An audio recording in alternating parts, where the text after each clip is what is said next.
Morning guys, dito tayo sa likod ng bahay.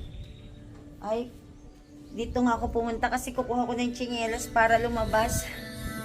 Merong ano dito, nag-SB19.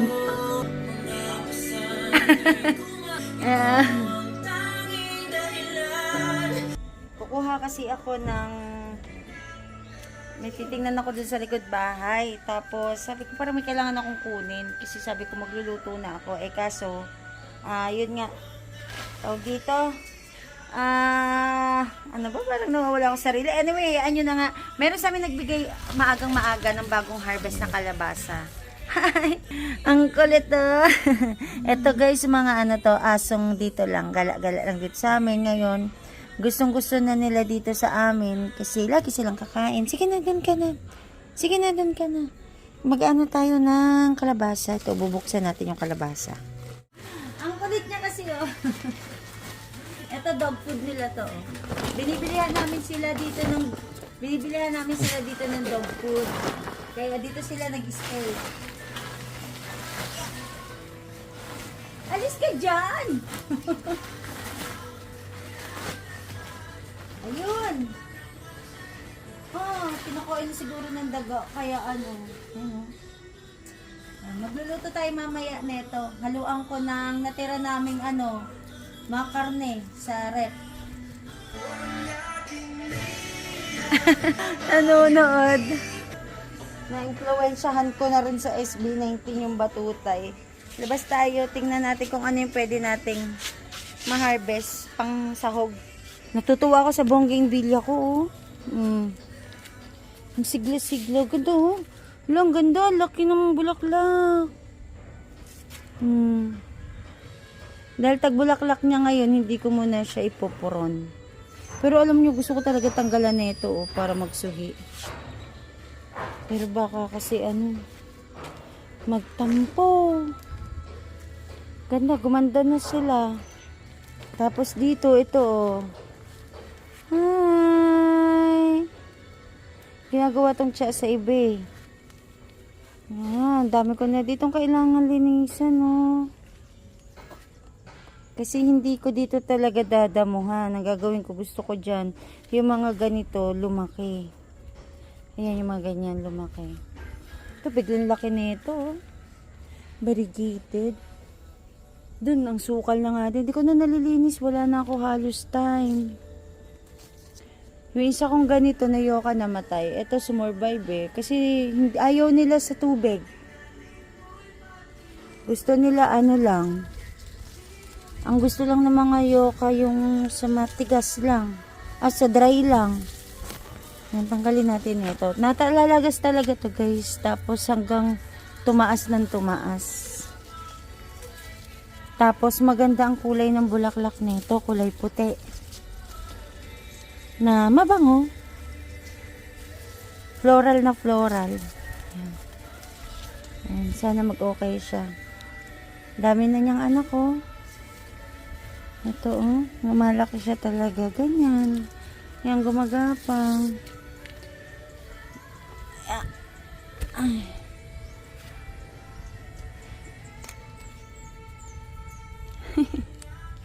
Ganito nangyayari kapag sobra sa tubig. Ito naging mayabong na rin dito. Ayan, oh, pag sobra sa tubig, ganyan, oh. Tubig, tas halimbawa mainit na mainit, tas biglang bubuhos ang ulan, yun. Ito, may bulaklak na siya. Dito mas maganda, oh, sa taas siya, sa labas, ang lawak na niya. Yung banda dito, hindi masyadong maganda gawa ng yan nga, oh.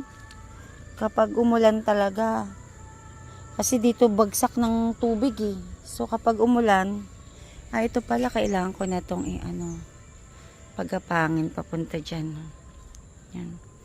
Lalagyan lang ng yan, tie wrap. Tina-tie wrap ko kasi siya. Ito naputol, oh. Bayan, naputol. Sarap nga damo, oh. Ganda na dito, oh. Ito kulay pink and red dual combination. Pero okay na siya, oh. Nagtatalbos na siya, oh. So, ibig sabihin naka-recover na to dito. Ayan, oh. Mga kamatis. Ano natin? Harvestin natin pero bukas na. Yan. Ito may hinog ng kamatis. Ma'am, ay nasan kaya? Mag-ano na kaya ako? Mag-ano na ako? Saan kaya nilagay? Mag-grass cutter na ako. Dito yung grass cutter. Nagmo-music talaga yung anak ko. Tanggal natin to.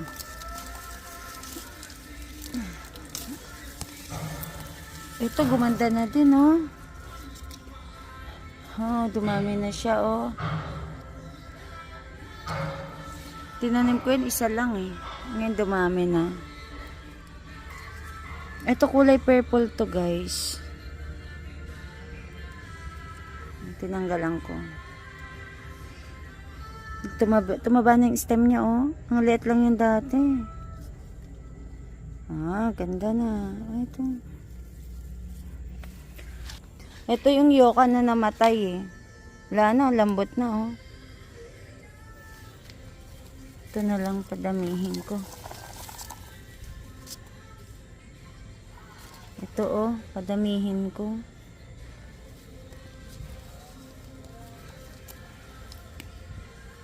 Ang dami ko mga halaman dito na hindi ko na naaayos. Sobrang kabisihan ko.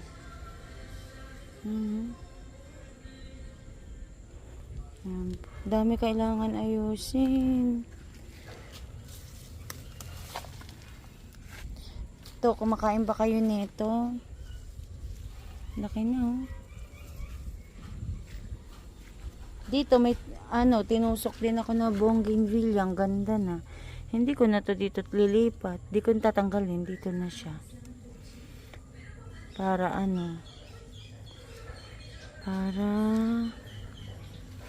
yan, lumaki na siya dyan. Ipupron ko na lang ng ipupron. Ngayon na lang ulit ako nakapag-ikot dito. Ito ang may tanim nito yung ate ko. Tingnan nyo naman, oh. Sobrang na, oh. Yabong niya. Laki ng masyado.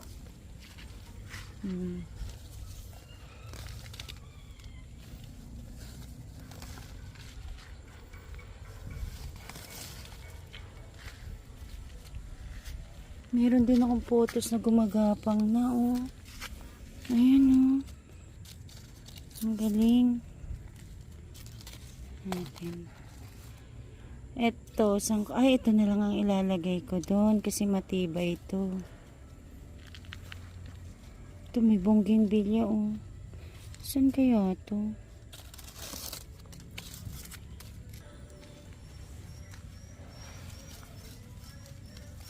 Ang daming talaga ayusin. Kasi busy ako, eh. Ito, tanggalin ko. Hindi naman ito halaman. Ito.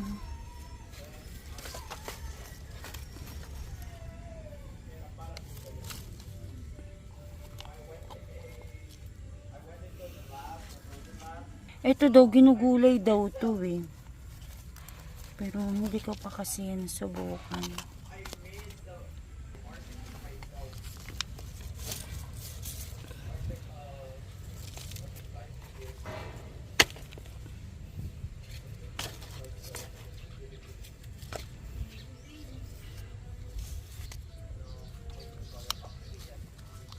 Nag-bloom na pala to, oh. Ito may pa-bloom pa, oh. Ganda, oh. Kaso nakalagay lang sa ganito, oh. Dapat pala maiayos to. Ang dami ko ng mga halaman na kailangan ilipat. Kasi katulad nito, oh, okay na yung pine tree ko. Saan kaya ito magandang ilagay? Ito okay na din, oh. Yan, nag-visit lang talaga ako. Kaso yun, pag nag-visit ako dito sa mga halaman ko, di na maiwasan na, alam nyo yun, maghawak-hawak, mag-anik-anik. Kasi nakakatuwa, nakakalibang. Kabawat daan mo, isip, parang gusto mong ayusin sila. Parang gusto ko na nga rin tanggalin yung talbos dito, eh. Kaso yung mga ganyan, no, pwede pa namin ba pakinabangan. Kaya hayaan ko na lang Pero yun nga, may pag-iisip ako na parang gusto ko siyang tanggalin. Tapos yung luya, hinihintay na lang namin na matuyo lahat ng dahon. Tapos harvestan na namin. Kasi ayan na siya, oh. Para kasing nabubulok na siya, eh. Kasi lagi ding basa. Tsaka tuyo na din kasi. Kaya kausapin ko nga si JR. Mamaya mag-final kami. Kung pwede na namin bungkalin. Kulang tayo mga kamatis na mga hinog. Kasi magluto tayo ng ng pang-ulam. Bukas ko na harvestin yung mga kamatis talaga na pwede na lutuin. Ito lang muna kasi para para makapag-gisa lang ako. Ito, gumanda na to, oh. Bagong tanim ni tatay pero galing din dito. Oh, 1 linggo lang nakalipas, simulang nag-harvest tayo dito. Ang yabong na naman ng kamatis. Dami na naman natin pwedeng ma-harvest. Ito, kunin na natin to.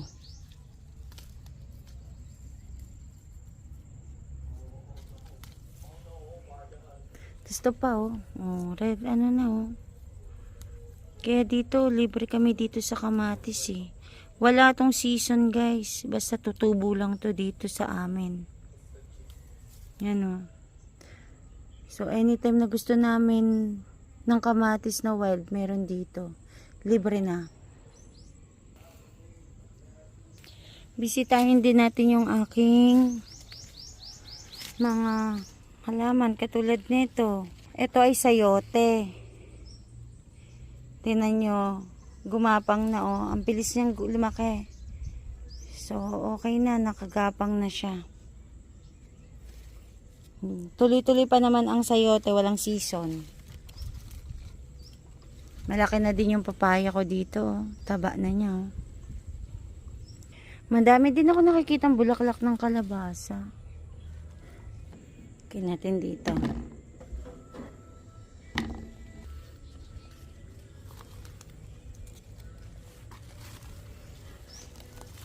Kunin na natin yung mga bulaklak kasi tawag dito, wala, matutuyo lang to. Kunin na lang natin. Yan. Kamatis. Matutuyo lang kasi, guys, kaya kunin na lang natin. Yan. Tapos meron ako dito, di ba, mga kamatis na malalaki. Yan, oh. Dami, oh. So, hindi pa hinog. Doon pa, oh. Ayan. So, parang hindi pa. 1 week pa.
tumagal. Tapos, may mga sibuyas kami dito. Hindi na okay. Linisan ko na din. Ito, oh.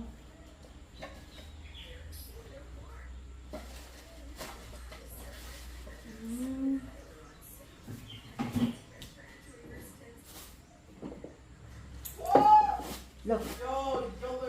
Let's leave them. Bumili kami ng sibuyas. Ito kaya ko nilabas yan ng gagamitin.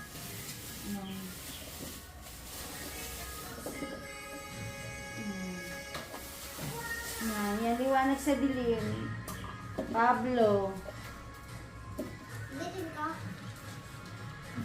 Okay lang naman. Huwag mo lang lakasan.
dagdag ng isa.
eto. Hindi ko to tatapon kasi pipiliin ko pa to, oh.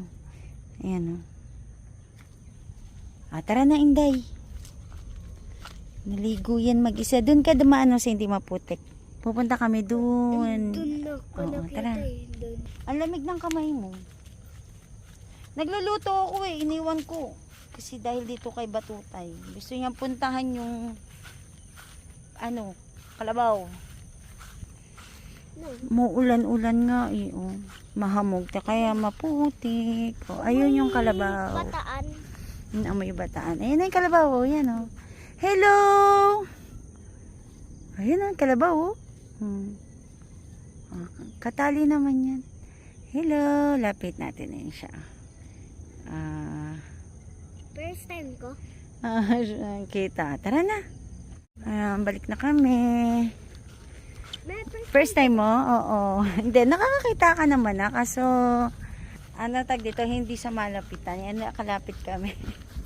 Nakatali naman, kaya di naman kami habulin. No? Hindi rin kami pwede magtagal kasi nagluluto ako. Nakasang hangin. yan, jump pa mo. Dito, nalinisan ko na rin ang bahagya eh. Lalagyan ko yan nung gano'n, no? Paparamihin ko yung variegated ko na yun.